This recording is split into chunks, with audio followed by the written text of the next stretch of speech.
Question 1. To what extent does the different perspectives towards curriculum development define the main themes of 21st century education, and how are you applying them towards your curriculum development and teaching?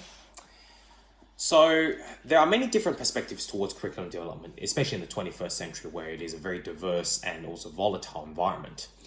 I believe that there are two main strands of perspectives that come into play.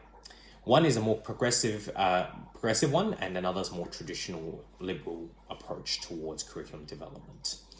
Now, progressive approach towards curriculum development is student-centered. It is becoming much more prominent, and I think that it basically follows the theme of students being able to take control of their own learning and the teachers providing that support on the way. So teachers provide a lot of activities, a lot of opportunities like assignments and projects to allow students to demonstrate their potential towards achieving the learning outcomes in the best way possible.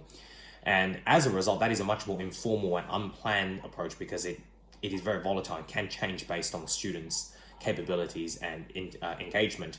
The more traditional approach is more teacher-centered, so the teacher determines what kind of assignments, what kind of learning outcomes, what part of the curriculum are involved, and it kind of really reinforces the fact that the teacher's got control of students' learning based on experience and knowledge.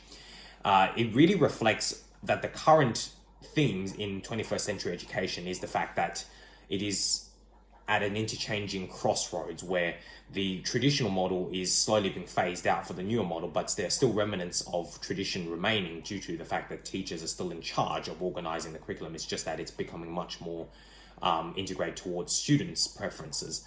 And that's something that I personally undertake. I'm more of a traditional liberal teacher in the sense that I believe that I can curate the best curriculum based on my understanding of students, their capabilities, as well as my knowledge, skills, and experience.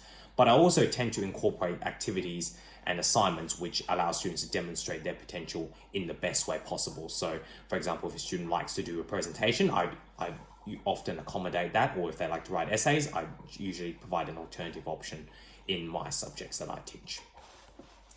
So now, the second question is, I'd like to describe the different forms of assessments utilized in 21st century education. How do they contribute towards reflecting on student progress and performance?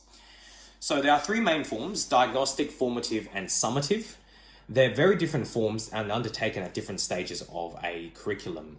Diagnostic is often undertaken in the first part, where they test out students' initial knowledge through things like tests, surveys, feedback forms, activity sheets, and it really gives the teacher a bigger picture of how the students react and engage and how they respond towards the knowledge. And in that sense, it helps the teacher to determine what to progress on, what areas to focus on. And it's very focused and it's very effective. The formative assessments are basically progress markers to check how students are going and to give the teacher reminders of how students are engaging and what things are working, what's not working within the curriculum design, such as assessments or the tasks or the activities or the content in class. Both of these are qualitative measures, which means they can be varied due to different students' responses towards the content. And lastly, summative is a quantitative measure that measures students' performance on a numerical level, like a score in a test or a result in an essay or an exam or something like that, which demonstrates how students have performed knowledge-wise, but it has a less of a focus on engagement entirely. Okay, last question for you is, what is the optimal approach towards reporting guidelines and policies in education?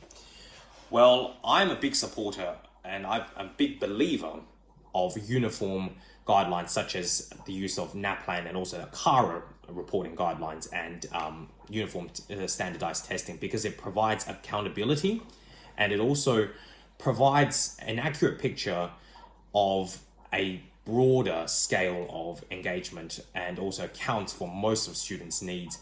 And it also provides important data that allows schools and teachers to determine what is the best approach towards developing a more effective curriculum, and to also provide a strong picture of how students are performing on a uniform level.